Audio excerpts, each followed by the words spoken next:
Dans le prolongement du cours précédent, nous aborderons dans ce cours d'autres pathologies du troisième âge. Premièrement, la dégradation de l'état général.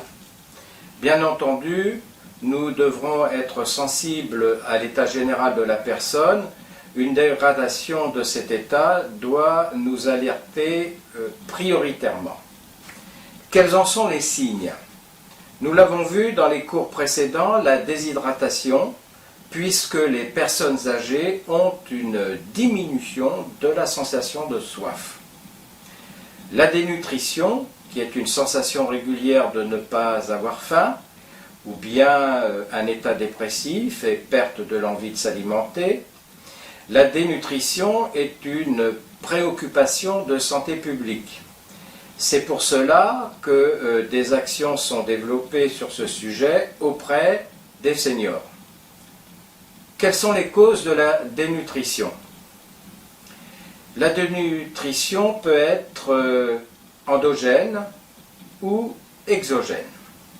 Endogène, c'est-à-dire liée au corps ou à l'organisme, elle est due, selon la haute autorité de santé, à des maladies telles le cancer, des pathologies digestives ou infectieuses ou inflammatoires, des défaillances d'organes chroniques ou sévères, à l'alcoolisme chronique.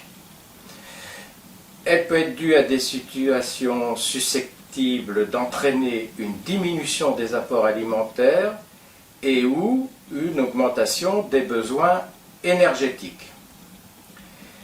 Des pathologies liées à l'âge, c'est-à-dire des infections par exemple bucco-dentaires, la maladie d'Alzheimer, un état de dépendance, etc.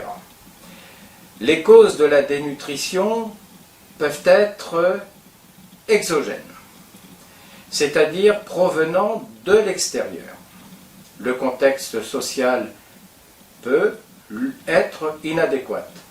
La personne âgée peut souffrir d'isolement, de manque d'aide pour les courses et les repas, de pauvreté et d'alimentation insuffisante. Elle peut être en perte d'autonomie due à la perte des capacités physiques et psychiques. Ne pas oublier l'ignorance des besoins nutritionnels, la surconsommation médicamenteuse et les chocs psychologiques, par exemple le deuil, qui peuvent contribuer à la diminution des apports nutritionnels. Il existe des guides de nutrition pour les personnes à partir de l'âge de 55 ans et pour vous les aidants notamment, pour vous aider à mieux prendre en compte ou en charge les personnes fragilisées. Sont également mises en place des formations afin de créer des réseaux de santé gérontologiques qui prennent particulièrement en compte les aspects nutritionnels. La dénutrition est un état déficitaire qui s'explique par l'insuffisance d'apports nutritionnels par rapport aux besoins réels de la personne. Cela entraîne des troubles musculaires, c'est-à-dire par exemple une fonte des muscles ou une amyotrophie, et conjointement une diminution de la résistance de l'organisme face aux agressions infectieuses par exemple. Et tout naturellement, nous observerons une perte d'autonomie due à cette amyotrophie.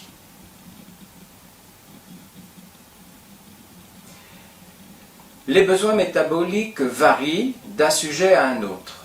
Certaines personnes éliminent ou catabolisent mieux que d'autres, alors que d'autres personnes, dont la mobilité est réduite, éliminent beaucoup moins bien. Le catabolisme concerne la transformation d'un fragment de la matière en déchets. Il faut donc veiller au bon apport des glucides, c'est-à-dire du sucre, des lipides, c'est-à-dire des matières grasses, des protéines, des minéraux, des vitamines et des oligo-éléments. La dénutrition aggrave l'état de santé des personnes fragiles ou dépendantes et est impliquée dans la survenue d'autres pathologies.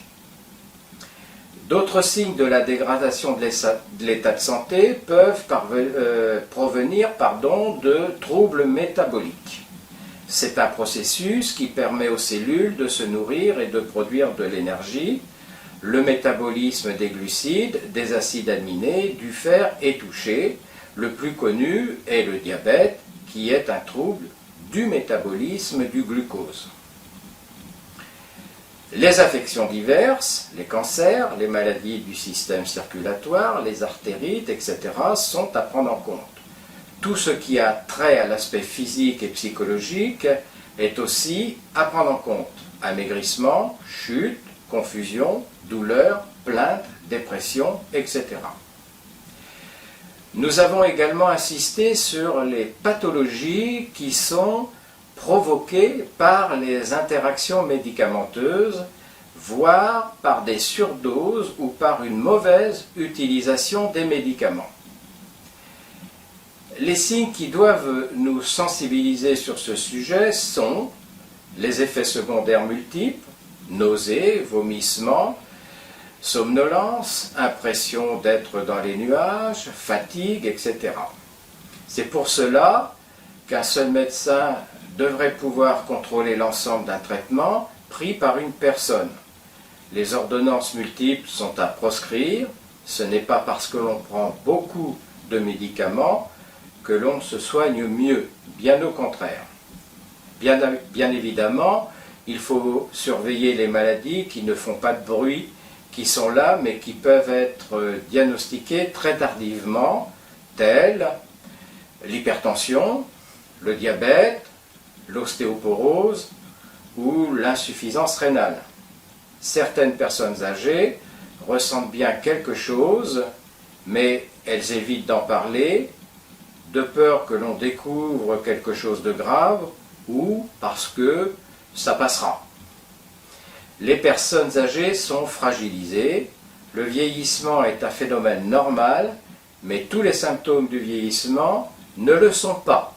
C'est pour cela qu'un suivi régulier et qu'un dépistage précoce doit être la règle. Je vais brièvement vous parler des maladies cardiovasculaires. Elles sont multiples. Premièrement, l'hypertension. C'est une augmentation de la pression artérielle, les artères vieillissent plus vite et surtout le cœur est beaucoup plus sollicité, donc il se fatigue. La tension artérielle peut être à l'origine des infarctus et des accidents vasculaires cérébraux. En France, environ une personne sur 6 est hypertendue, cela représente un peu plus de 10 millions de sujets. C'est considérable. La cause en est multiple.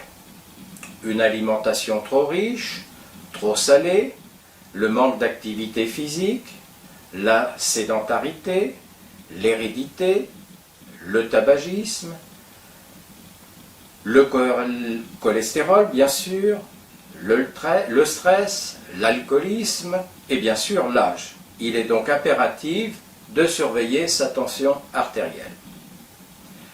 La consommation de sel devra être modérée, voire dans certains cas supprimée. C'est un des premiers impératifs en dehors des traitements médicamenteux. Si une personne a trop de cholestérol, il faudra bien entendu adopter un régime adéquat. Diminution, voire interdiction des produits à base de laitage, de la charcuterie, des mauvaises graisses comme on dit. La lutte contre la sédentarité est impérative.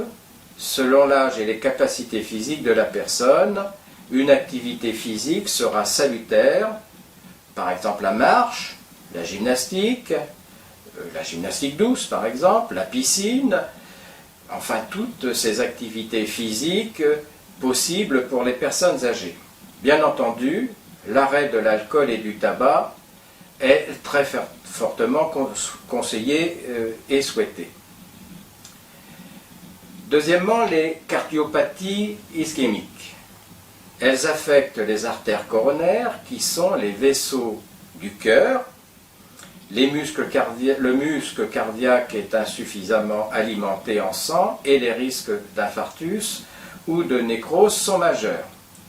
La prévention consiste à réduire les facteurs de risque, tabagisme, hypertension, alcool. Ensuite, les maladies touchant les artères. Le rétrécissement aortique, les insuffisances rénales, les artérites des membres inférieurs, les phlébites.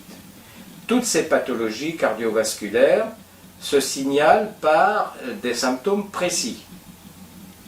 Malaise, perte de connaissance, douleur dans la poitrine, œdème des membres inférieurs, c'est-à-dire gonflement des membres, respiration difficile, saignement et plaies au moindre choc, douleur des membres inférieurs, palpitations cardiaques. Voilà brièvement pour les pathologies cardiovasculaires. La prochaine fois, nous parlerons et nous poursuivrons ce cours par les maladies rhumatismales, digestives, gynécologiques, urologiques et dermatologiques. Je vous invite donc à vous rendre sur le forum et à consulter les exercices proposés.